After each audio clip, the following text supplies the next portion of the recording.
থেকে প্রতিজ্ঞা করেন যে এরপর থেকে যদি আমি মসজিদে আমার ছোট ছেলেটাকে আমি সাথে করে মসজিদে নিয়ে যাবো, দেখবেন আপনার ছোট ছেলেটা একদিন আস্তে আস্তে আস্তে আস্তে এমন নামাজি হয়ে যাবে, আপনারও নামাজ ছুটে যেতে পারে কিন্তু আপনার ছেলের নামাজ ছুটবে না। যেদিন দেখবেন আমার ছেলেও নামাজ পড়তে লেগেছে, আপনি ভেবে নেবেন আমি সাকসেসফুল, কামিয়াব, আমি পূর্ণতা লাভ করেছি, আল্লাহ পাক রব্বুল আলামিন নৈকট্য লাভ করতে পেরেছি, কারণ আমার সন্তান আজকে নামাজ ধরেছে। যদি আপনার সন্তান আপনার যদি নামাজ পড়ে, যদি আপনার সন্তান যদি আল্লাহর জিকির আজকাল যদি মগ্ন হতে পারে, তাহলে আপনি ভেবে নেবেন আমার কপালটা আল্লাহ পাক রব্বুল আলামিন খুলে দিয়েছে। আপনাকে দুনিয়াতেও শান্তি আর আখিরাতেও আল্লাহ পাক রব্বুল শান্তির স্থান রেখেছেন। যদি আমরা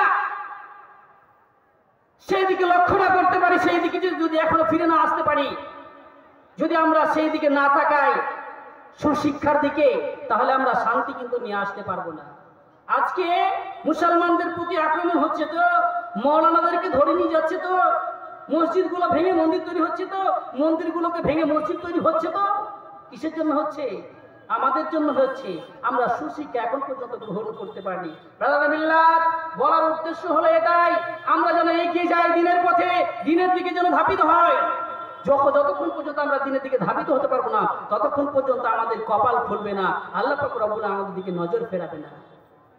আজ আমরা দিন থেকে সরে যাওয়ার কারণে আজ আমাদের অশান্তি লেগে আছে, অশান্তি লেগে আছে, বড় বড় তো আমাদের উপর বিরাজ করছে।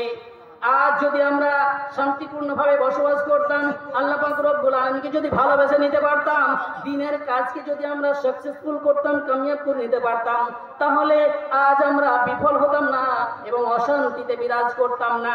আল্লাহ পাক রব্বুল আলামিন এই জন্যই বলছেন, আমি এমন করে দিনকে তৈরি করেছি যে আমার দিন শিখে নেবে, যে আমার ধর্ম শিখে নেবে, যে আমার উপরে ঈমান নিয়ে আসবে, যে আমার উপরে হামদ সানা পাঠ করবে, অটোমেটিকলি তার উপরে আমার রহমত বর্ষণ হতেই থাকবে।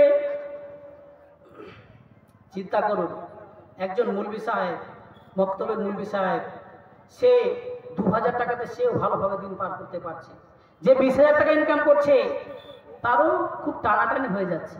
অথচ দেখেন দিব্যে একটা মুলবি সাহেব, সে ভালো পোশাক পরে, ভালোভাবে খাওয়া দাওয়া করে, সম্মানের সহিত যে দুনিয়ার বুকে চলাফেরা করছে, তার কোনো বালা মুসিবত কিছুই নেই। কেন? এটা কথা বলবো না যে অল্প বেতনে বরকত বেশি, এই কথাটা বলবো না। কেন বলবো না? আপনার কাছে যে দাম নেই দোকানদার, সে দামটা কিন্তু ওদের কাছেও দেয়।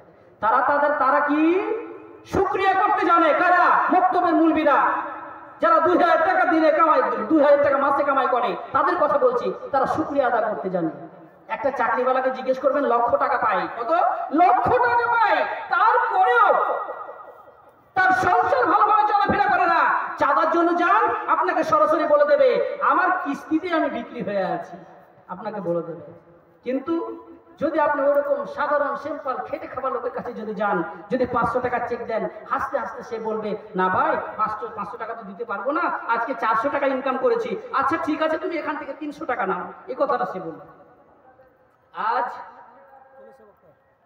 যাই হোক, আমাদের সময় কাছে এসেছে। আমি শুধু একটি জাস্ট ছোট্ট একটি গজল বলে আমার বক্তব্য করব ইনশাআল্লাহ আজিজ। তোমার সৃষ্টি যদি হয় এত সুন্দর,